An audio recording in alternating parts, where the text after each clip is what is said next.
नमस्कार दोस्तों यदि हम भारत की बात करें तो भारत में प्राकृतिक सुंदरता रची बसी है। जहां भी देखें हम, भारत बहुत सुंदर है और इसी सुंदरता का वर्णन आज हम पढ़ने जा रहे हैं साना साना हाथ जोड़ी संस्मरण में, यात्रा संस्मरण में। और इसको लिखा है मधु कांकरिया जी ने। और मधु कांकरिया जी ने सिक्किम की राजधानी गैंगटॉक की सुंदरता का, प्राकृतिक सुंदरता का बहुत ही सुंदर चित्रण किया है। तो आइए शुरुआत करते हैं। मैंने हैरान होकर देखा आसमान जैसे उलट पड़ा था। मधु कांकरिया जी जब सिक्किम गई, गैंगटॉक की यात्रा की, वहां का प्राकृतिक सौंदर्य देखा, वहां का वर्णन उन्होंने किया है कि मैंने हैरान होकर देखा आसमान जैसे उलट पड़ा था और सारे तारे बिखर कर नीचे टिमटिमा रहे थे। दूर ढलान लेती तराई पर सितारों के गुच्छे रोशनियों की एक झालर सी बना रहे थे। यानी एक ऊंचे स्थान पर लेखिका बैठी हुई थी और रात्रि में नीचे तराई में, ढलान में जो शहर था उसको देख रही थी। उसी का वर्णन इन्होंने किया है कि तराई पर सितारों के गुच्छे रोशनियों की एक झालर सी बना रहे थे। क्या था वह रात में जगमगाता गैंगटॉक शहर था। इतिहास और वर्तमान के संधि स्थल पर खड़ा मेहनत कश बादशाहों का वह ऐसा शहर था जिसका सब कुछ सुंदर था, सुबह शाम रात। यानी सुंदरता उसमें रची बसी थी।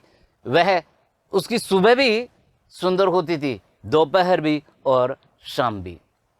लेखिका मधु कांकरिया जी गैंगटॉक की सुंदरता का वर्णन करते हुए ये कहती हैं। उन्होंने यात्रा की थी एक बार, उसी का वर्णन यहां किया है।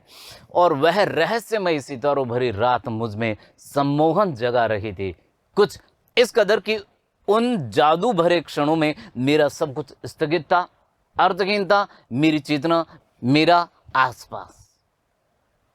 यानी वहां की सुंदरता देख करके लेखिका स्थगित सी हो गई थी, अर्थात स्थिर हो गई, कुछ सोच समझ नहीं सकी। उस वक्त उस सुंदरता को निहारती रही।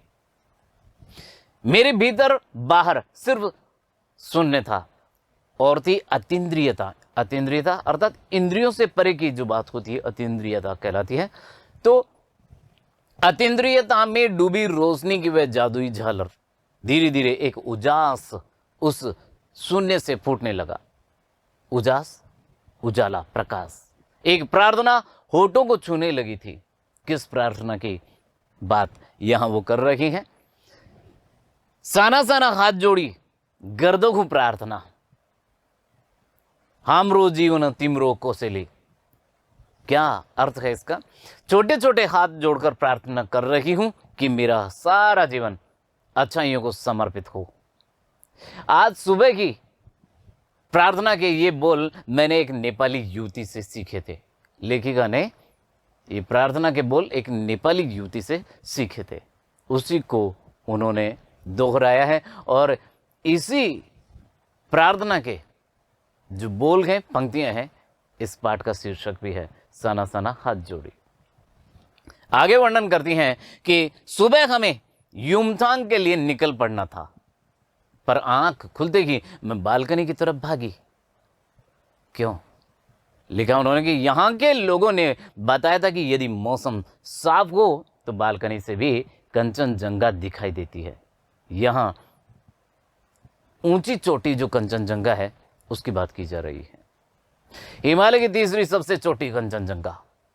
पर मौसम अच्छा होने के बावजूद आसमान हल्के हल्के बादलों से ढका था। पिछले वर्ष की ही तरह इस बार भी बादलों के कपाट ठाकुर जी के कपाट की तरह बंद ही रहे। कपाट अर्थात दरवाजे बंद रहे, यानी बर्फ नहीं दिखी।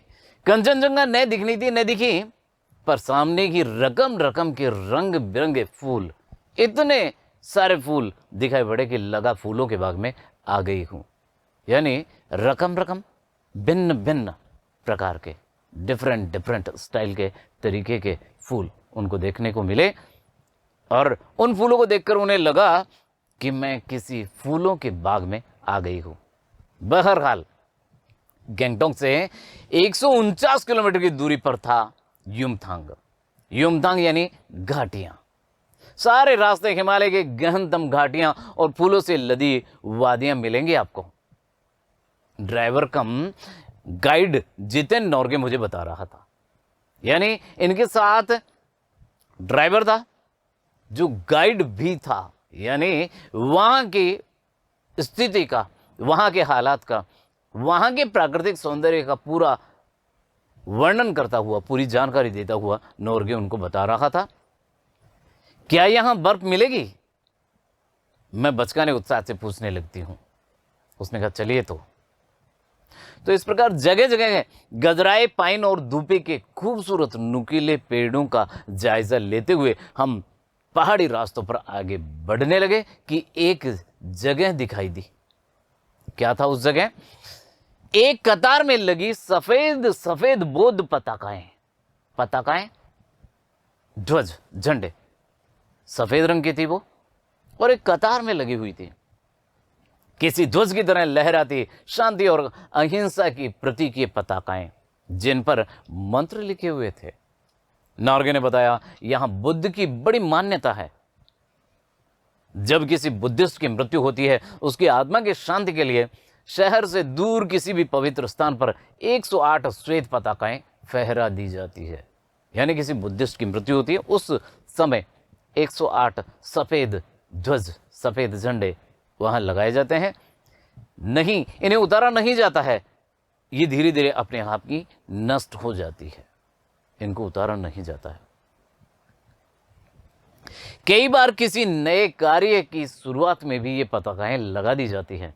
कोई नया काम शुरू किया जाता है तो उस काम की शुरुआत में भी ये पताकाएं लगा दी जाती है, पर ये रंगीन होती है। कोई भी अच्छा कार्य होता है, मांगलिक कार्य होता है, तो ये पताकाएं रंगीन होती है। नॉर्गे बोलता जा रहा था, मेरी नज़र उसकी जीप में लगी दलाई लामा की तस्वीर पर टिकी हुई थी। यानी नॉर्गे ने अपनी जीप में दलाई लामा की तस्वीर लगा रखी थी। कई दुकानों पर भी मैंने दलाई लामा की ऐसी ही तस्वीर देखी थी। हिचकोले खाती हमारी जीप थोड़ी और आगे बढ़ी। अपनी लुभावनी हंसी बिखेरते हुए जितेन बताने लगा, इस जगह का नाम है कवि लॉन्गस्टॉक। जगह का नाम उसने बताया। तो यहां की क्या खास बात है बताया उसने। यहां गाइड फिल्म की शूटिंग हुई थी। प्रसिद्ध पुरानी फिल्म है गाइड, उसकी शूटिंग हुई थी। तिब्बत के चीज के बप्सन ने लेपचाओं के सोमेन से कुंजटेक के साथ संधि पत्र पर यही हस्ताक्षर किए थे। दोनों में संधि हुई थी, तो यहीं पर उस संधि पत्र पर हस्ताक्षर हुए थे। एक पत्थर यहां स्मारक के रूप में भी है। लेपचा और भूटिया सिक्किम के इन दोनों स्थानीय जातियों के बीच चले सुदीर्घ झगड़ों के बाद शांति वार्ता का शुरुआती स्थल है। यानी लंबे समय तक इन दोनों जातियों के बीच में विवाद रहा, झगड़ा चला, तब जाकर के यहाँ शांति हुई। उन्हीं रास्तों पर मैंने देखा एक कुटिया के भीतर घूमता चक्र। ये क्या? नॉर्गे कहने लगा, मैडम ये धर्म चक्र है, प्रेयर व्हील। इसको घुमाने से सारे पाप धुल जाते हैं। क्या? चाहे मैदान हो या पहाड़, तमाम वैज्ञानिक प्रगतियों के बावजूद इस देश की आत्मा एक जैसी। जी हां, लेखिका इसीलिए कह रही हैं ये बात कि लोगों में ईश्वर के प्रति, धर्म के प्रति, आध्यात्म के प्रति श्रद्धा का भाव अवश्य है, चाहे देश के किसी भी कोने में हम चले जाएं। इसीलिए कहा है कि चाहे मैदान हो या पहाड़, तमाम वैज्ञानिक प्रगतियों के बावजूद इस देश की आत्मा एक जैसी। लोगों की आस्थाएं, विश्वास, अंधविश्वास, पाप पुण्य की अवधारणाएं और कल्पनाएं एक जैसी। रफ्ता रफ्ता हम ऊंचाई की ओर बढ़ने लगे, यानी धीरे धीरे हम ऊंचाई की ओर बढ़ने लगे। बाजार, लोग और बस्तियां पीछे छूटने लगे। अब परिदृश्य से चलते चलते स्वेटर बुनती नेपाली युवतियां और पीठ पर भारी भरकम कार्टून ढोते बोने से दिखते बहादुर नेपाली ओझल हो रहे थे। यानी ज्यों ज्यों आगे बढ़ रहे थे, ऊंचाई पर आगे बढ़ रहे थे, त्यों त्यों उनकी नज़र से, उनकी दृष्टि से नेपाली लोग जो बोने से दिखाई दे रहे थे वो दृष्टि से ओझल हो रहे थे, दिखना बंद हो रखे थे। आगे लिखती हैं कि अब नीचे देखने पर घाटियों में ताश के घरों की तरह पेड़ पौधों के बीच छोटे छोटे घर दिखाई दे रहे थे। यानी ऊंचाई पर जब चले गए तो नीचे जब देखा उन्होंने तो जो घर थे वो ताश के पत्तों की तरह छोटे छोटे दिखाई दे रहे थे। हिमालय भी अब छोटी छोटी पहाड़ियों के रूप में ही नहीं वरन अपने विराट और वैभव के साथ सामने आने वाला था। बहुत बड़ा विशालकाय हिमालय सामने दिखाई देने लगा था। न जाने कितने दर्शकों, यात्रियों और तीर्थाटनियों का काम्य हिमालय, काम्य अर्थात जिसकी कामना करते हैं, जिसको देखने की इच्छा रखते हैं, ऐसा हिमालय, पल पल परिवर्तित हिमालय। जी हाँ, क्योंकि हिमालय पर बर्फ गिरती है, बर्फ पिघलती है और पिघलने से उसका स्वरूप हर पल बदलता है, परिवर्तित होता है। इसलिए कहा है कि पल पल परिवर्तित हिमालय। और देखते देखते रास्ते वीरान, संकरे और जलेबी की तरह घुमावदार होने लगे थे। हिमालय बड़ा होते होते विशालकाय होने लगा। घटाएं गहराती गहराती पाताल नापने लगी थी। वादियां चौड़ी होने लगी। बीच बीच में करिश्मे की तरह रंग बिरंगे फूल शिद्दत से मुस्कुराने लगे। तो देखिए कितना सुंदर दृश्य है वहां का, क्या प्राकृतिक सौंदर्य है वहां का, कि बीच बीच में करिश्मे की तरह रंग बिरंगे फूल शिद्दत से मुस्कुराने लगे। उन भीमकाय पर्वतों के बीच और घाटियों के ऊपर बने संकरे कच्चे पक्के रास्तों से गुजरते यूं लग रहा था जैसे हम किसी सघन हरियाली वाली गुफा के बीच हिचकोले खाते निकल रहे हों। हिचकोले जीप में। इस बिखरी असीम सुंदरता का मन पर यह प्रभाव पड़ा कि सभी सैलानी झूम झूम कर गाने लगे। क्या गाने लगे? सुहाना सफर और ये मौसम हंसी। किसी प्रसिद्ध फिल्म का गाना है ये। चलते हैं आगे। पर मैं मौन थी, लेखिका कहती कि मैं मौन थी, किसी ऋषि की तरह शांत थी। ऋषि मुनि शांत रह करके अपने ध्यान में मग्न रहते हैं, उसी तरह शांत थी। मैं चाहती थी कि इस सारे परिदृश्य को, ये जो पूरा दृश्य उन्होंने देखा, इस सारे परिदृश्य को अपने भीतर भर लूं, कि मेरे भीतर कुछ बूंद बूंद पिघलने लगा। यानी कुछ पुरानी यादें उन्हें आने लगी। जीप की खिड़की से मुंडकी निकाल निकाल कर मैं कभी आसमान को छूते पर्वतों के शिखर को देखती, तो कभी ऊपर से दूध की धार की तरह झरझर गिरते जल प्रपातों को, यानी लगातार गिरते झरनों को देखती थी अपना सिर बाहर निकाल करके। तो कभी नीचे चिकने गुलाबी पत्थरों के बीच इटला इटला कर बहती चांदी की तरह क्रोंद मारती बनी ढनी तीस्ता नदी को देखती। सिलीगुड़ी से ही हमारे साथ थी ये तीस्ता नदी, यानी सिलीगुड़ी से वो साथ साथ चल रही थी, पर यहां उसका सौंदर्य पराकाष्ठा पर था, यानी उच्च स्तर का था। पराकाष्ठा अंतिम जो चरम सीमा होती है उसको पराकाष्ठा कहा जाता है। तो इतनी खूबसूरती मैंने पहली बार देखी थी। मैं रोमांचित थी, पुलकित थी, अर्थात रोमांच उत्पन्न हो गया था उनमें। प्रसन्न थी, पुलकित प्रसन्न थी, चिड़िया के पंखों की तरह हल्की थी। जिस प्रकार चिड़िया के पंख हल्के फुल्के होते हैं, उसी प्रकार उनका मन भी, लेखिका का मन भी हल्का हो गया था। मेरे नगपति मेरे विशाल, नगपति यानी पर्वतों के राजा, मेरे विशाल, मैंने हिमालय को सलामी देनी चाहिए कि तभी जीप एक जगह रुकी। खूब ऊंचाई से पूरे वेग के साथ ऊपर शिखरों के भी शिखर से गिरता फेन उगलता झरना, यानी बहुत ऊंचाई से झाग को उगलता हुआ झरना बह रहा था, गिर रहा था। आगे लिखा है कि इसका नाम था सेवन सिस्टर्स वाटरफॉल। फ्लैश चमकने लगे। सभी सैलानी इन खूबसूरत लम्हों की रंगत को कैमरे में कैद करने में मशगूल थे, व्यस्त थे, बिजी थे। हम कहीं पर जाते हैं तो बहुत सुंदर यदि कोई दृश्य हमें दिखाई देने लगता है तो तुरंत अपना कैमरा निकाल करके फोटोज खींचने लगते हैं उस परिदृश्य को कैद करने के लिए। ऐसा ही सभी साथियों ने किया। आदिम युग की किसी अभिशप्त राजकुमारी सी मैं भी नीचे बिखरे भारी भरकम पत्थरों पर बैठकर झरने के संगीत के साथ ही आत्मा का संगीत सुनने लगी। यानी लेखिका ने फोटो नहीं खींची, उस परिदृश्य को अपने भीतर कैद करना चाहती थी, तो वो वहाँ किसी विशालकाय पत्थर पर बैठी और आत्मा का संगीत सुनने लगी। थोड़ी देर बाद ही बहती जलधारा में पांव डुबोया तो भीतर तक भीग गई। ठंडा था पानी, पैर डुबोया तो पूरी आत्मा तक भीग गई। मन काव्यमय हो उठा, मन में कई प्रकार की कविताएं बहने लगी, प्रस्फुटित होने लगे। सत्य और सौंदर्य को छूने लगा। कौन? मन। जीवन की अनंतता का प्रतीक वह झरना। जीवन की अनंतता, झरने का जल हम देखते हैं, झरने का जल बहता हुआ नीचे आता जाता है और उसके अंत का कुछ पता नहीं चलता है। उसी प्रकार जीवन की अनंतता का प्रतीक था वह झरना।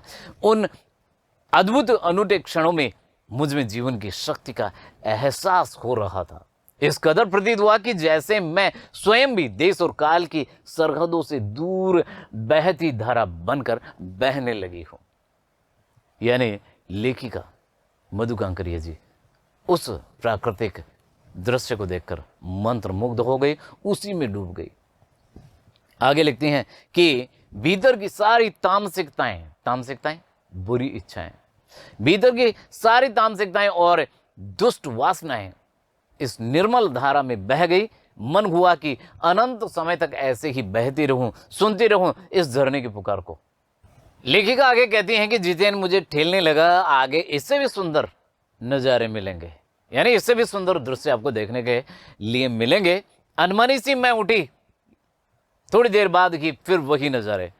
आंखों और आत्मा को सुख देने वाले कहीं चटक हरे रंग का मोटा कालीन ओढ़े तो कहीं हल्का पीलापन लिए, तो कहीं पलस्तर उखड़ी दीवार की तरह पीलापन, और देखते ही देखते परिदृश्य से सब छुमंतर। जैसे किसी ने जादू की छड़ी घुमा दी हो, सब पर बादलों की एक मोटी चादर, सब कुछ बादल में, यानी इतने ज्यादा बादल छा गए कि सब कुछ बादल में हो गया। चित्र लिखित सी मैं माया और छाया के इस अनूठे खेल को भर भर आंखों देखती जा रही थी। चित्र लिखित सी यानी जैसे कोई चित्र बना दिया गया हो, वैसी मेरी स्थिति हो गई। लेखिका का कहना है कि माया और छाया, यानी अभी थोड़ी देर पहले सब कुछ दिखाई दे रहा था और किसी ने जादू की छड़ी घुमा दी हो, तो सब पर छाया सी बन गई है बादलों के कारण। तो लेखिका इस माया और छाया के अनूठे खेल को भर भर आंखों देखती जा रही थी। प्रकृति जैसे मुझे सयानी बनाने के लिए जीवन रहस्यों का उद्घाटन करने पर तुली हुई थी, मुझे समझदार बनाने के लिए जीवन रहस्यों का उद्घाटन करने पर तुली हुई थी, जीवन के रहस्यों को खोल रही थी। धीरे धीरे धुंध की चादर थोड़ी छंटी। उसके बाद लिखते हैं आगे कि अब वहां पहाड़ नहीं, दो विपरीत दिशाओं से आते छाया पहाड़ थे। छाया पहाड़, बादलों के चलने के कारण उनकी छाया वहां पड़ रही थी, तो छाया पहाड़ वहां थे। और थोड़ी देर बाद ही ये छाया पहाड़ अपने श्रेष्ठतम रूप में मेरे सामने थे, अर्थात वास्तविक पहाड़ सामने उपस्थित हो गए। जीप थोड़ी देर के लिए रुकवा दी गई, मैंने गर्दन घुमाई, सब और जैसे जन्नत बिखरी थी, स्वर्ग दिखाई दे रहा था। नजरों के छोर तक खूबसूरती ही खूबसूरती, अपने को निरंतर देने की अनुभूति कराते पर्वत, यानी पर्वत हमेशा लगातार हमें कुछ न कुछ देते रहते हैं, तो अपने को निरंतर देने की अनुभूति कराते पर्वत, झरने, फूलों, घाटियों और वादियों के दुर्लभ नजारे। कहीं वहीं कहीं लिखा था थिंक ग्रीन। आश्चर्य, पल भर में ब्रह्मांड में कितना कुछ घटित हो रहा था। सतत प्रवाहमान झरने, सतत अर्थात लगातार, प्रवाहमान बहते हुए झरने, नीचे वेग से बहती तीस्ता नदी, सामने उड़ती धुंध, ऊपर मंडराते आवारा बादल, मध्यम मध्यम यानी धीमी धीमी मध्यम मध्यम हवा में हिलोरें लेते प्रियुता और रोडोडेंड्रो के फूल, सब अपनी लय, तान और प्रवाह में बहते हुए। तो वहां की सुंदरता का वर्णन करते हुए मंत्र मुग्ध सी हो गई है लेखिका मधु कांकरिया जी। आगे लिखती हैं, चरई बहती अर्थात चलते रहो, सभी अपने कर्म में लगे हुए हैं और समय के इसी सतत प्रवाह में तिनके सा बहता हमारा वजूद, हमारा अस्तित्व। पहली बार एहसास हुआ जीवन का आनंद है वही चलायमान सौंदर्य। जी हाँ, जीवन का आनंद किसमें है? चलायमान सौंदर्य, अर्थात हमारा जीवन सतत निरंतर चलता रहता है, गति करता रहता है। संपूर्णता के उन क्षणों में मन इस बिखरे सौंदर्य को इस कदर एकात्म हो रहा था कि भीतर बाहर की रेखा मिट गई। यानी बाहर कैसी स्थिति है, अंदर कैसी स्थिति है। बाहर का जो दृश्य लेखिका ने देखा वही दृश्य अंदर भी प्रकट हो रहा था कि आत्मा की सारी खिड़कियां खुलने लगी थी। मैं सचमुच ईश्वर के निकट थी। सुबह सीखी प्रार्थना फिर होठों को छूने लगी थी। साना साना हाथ जोड़ी कि तभी वह अतीन्द्रिय संसार खंड खंड हो गया। इंद्रियों से परे का जो संसार था वह खंड खंड हो गया, टुकड़े टुकड़े हो गया। वह महाभाव सूखी टहनी सा दरअसल मंत्रमुग्ध सी मैं तंद्रिल अवस्था में थोड़ी दूर तक निकल आई थी कि अचानक पांव पर ब्रेक सी लगी। जैसे समाधिस्थ भाव में नृत्य करते किसी आत्मलीन नृत्यांगना के नुपुर अचानक टूट गए हों। कोई समाधिस्थ नृत्यांगना है, नृत्य कर रही हो, अचानक जिसके घुंघरू टूट जाते हैं, अचानक उसकी तंद्रा टूट जाती है, अचानक उसका ध्यान टूट जाता है, ध्यान भंग हो जाता है। वही स्थिति यहां लेखिका की हुई। क्यों हुआ ऐसा? मैंने देखा इस अतीन्द्रिय सौंदर्य से निरपेक्ष, इससे कुछ अलग, कुछ पहाड़ी औरतें पत्थरों पर बैठी पत्थर तोड़ रही थी। गुथे आटे से कोमल काया, जिस प्रकार गुथा हुआ आटा कोमल होता है उसी प्रकार उससे तुलना की है कि गुथे हुए आटे की तरह कोमल शरीर वाली पत्थरों पर बैठी पत्थर तोड़ रही थी। गुथे आटे से कोमल काया पर हाथों में कुदाल और हथौड़े। कोमल शरीर वाली वो पहाड़िन औरतें, लेकिन उनके हाथों में कुदाल और हथौड़े। कईयों के पीठ पर बंदी डोको यानी बड़ी टोकरी में उनके बच्चे भी बंधे हुए थे। कुछ कुदाल को भरपूर ताकत के साथ जमीन पर मार रखी थी। इतने स्वर्गीय सौंदर्य नदी, फूलों, वादियों और झरनों के बीच भूख, मौत, दैन्य और जिंदा रहने की ये जंग, मातृत्व और श्रम साधना साथ साथ। लेखिका का क्या कहना है? यह कहना है कि मातृत्व और श्रम साधना साथ साथ, यानी वे अपने बच्चों को अपनी पीठ पर ला दें। कितना श्रम का, कितना परिश्रम का काम कर रही थी। तो यहाँ मातृत्व का पालन भी वो कर रही हैं और साथ में श्रम साधना अर्थात परिश्रम भी वो कर रही हैं। तो कैसा दृश्य है लेखिका के लिए? आगे लिखती हैं कि वहां पर खड़े बीआरओ बोर्ड रोड ऑर्गेनाइजेशन के एक कर्मचारी से पूछा मैंने, ये क्या हो रहा है? उसने चुगलबाजी के अंदाज में बताया, अर्थात छेड़ने के अंदाज में बताया कि जिन रास्तों से गुजरते हुए आप हिम शिखरों से टक्कर लेने जा रही हैं, उन्हीं रास्तों को ये पहाड़ी ने चौड़ा बना रखी है। बड़ा खतरनाक कार्य होगा यह, मेरे मुंह से अकस्मात निकला। वह संजीदा हो गया, थोड़ा गंभीर हो गया।